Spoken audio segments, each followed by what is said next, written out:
వాటిక జాగా కబ్జా చేస్తున్నటువంటి వ్యక్తిపై చట్టం తీసుకోవాలి. కబ్జా చేస్తున్నటువంటి వ్యక్తిపై చట్టరిష్ట చర్యలు తీసుకోవాలి.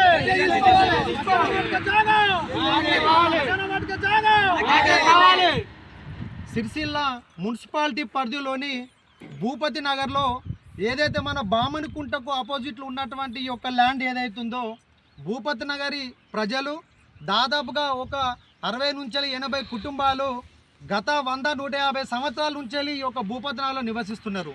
మరి అప్పటి నుంచి ఇక్కడ భూపతి నగర్లో ఉన్నటువంటి ప్రజలందరూ మరి ఈ యొక్క ప్లేస్ ఏదైతుందో ఈ బామణికుంటకు ఆపోజిట్లో ఉన్నటువంటి ప్లేస్నే గత 100 సంవత్సరాలతో ఎవరు చనిపోయినా మరి ఇదే ప్లేస్లో వాళ్ళ యొక్క కార్యక్రమాలు చనిపోయినటువంటి కార్యక్రమాలు ఇదే ప్లేస్లో నిర్వహిస్తున్నారు.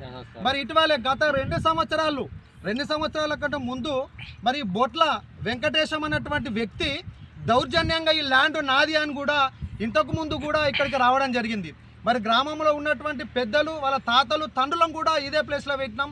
ఈ ప్లేస్ మాదని కూడా ఇంతకుముందు కూడా మేము ఈ ప్లేస్లో మరి మేము ధర్నా చేయడం జరిగింది. దీనికి గాను సిరిసిల్ల మున్సిపాలిటీ అప్పుడు ఉన్నటువంటి commissioner, town planar officer, irrigation department officer గారు కూడా వచ్చి ఇది సర్వే చేసి మరి ఇది ఒక ల్యాండ్ గత 100-150 సంవత్సరాల నుంచి కూడా వీళ్ళు భూపతి నగర్కి సంబంధించినటువంటి ప్రజానీకం వాళ్ళు చనిపోతే యూజ్ చేసుకుంటున్నారు.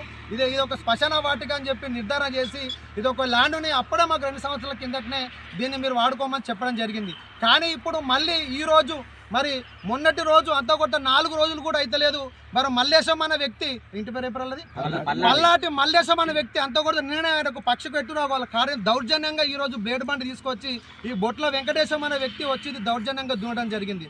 మరి కనీసం కర్మకాండ అంత దినవారం కూడా జరగనటువంటి తన యొక్క కాడుని మరి ఈరోజు ట్రాక్టర్ పెట్టి దున్నిచ్చినటువంటి వ్యక్తిపై చట్టపరమైన చర్య తీసుకొని ఈ యొక్క పేద ప్రజలకు న్యాయం చేసి కనీసం ఈ శ్మశాన వాటికను కూడా వదిలినటువంటి ఈ యొక్క ప్రజలు మరి ప్రజలకు న్యాయం చేయాల్సిందిగా ఇటువంటి వ్యక్తిని చట్టపరమైన చర్య తీసుకోవాల్సిందిగా మరి ఒక స్థానిక మాజీ కౌన్సిలర్గా ఒక వ్యక్తిగా ఒక మనిషిగా మరి వీళ్ళందరికీ ప్రతి ఒక్కరు కూడా సపోర్ట్ చేయాలని చెప్పి ఈ యొక్క అధికార పార్టీని మరి రెవెన్యూ డిపార్ట్మెంట్ని, కలెక్టర్ గారిని, ఈ మున్సిపల్ డిపార్ట్మెంట్ని, ఈ ప్రజానీకానికి ఒక ప్లేస్ని శ్మశాన వాటిక కోసం ఇక్కడ ఏదో ప్లాట్లు కొడదామని చెప్పి కాదు, ఈ భూమిలో ఇల్లు కట్టుకుందామని కాదు, శ్మశాన వాటిక కోసం వాళ్ళు చనిపోతే కాలేద్దామని కోసం ఈ యొక్క ల్యాండ్ని మీ ప్రజానీకానికి ఇవ్వాల్సిందిగా ఒక మాజీ కౌన్సిలర్గా నేను కోరుతున్నాను.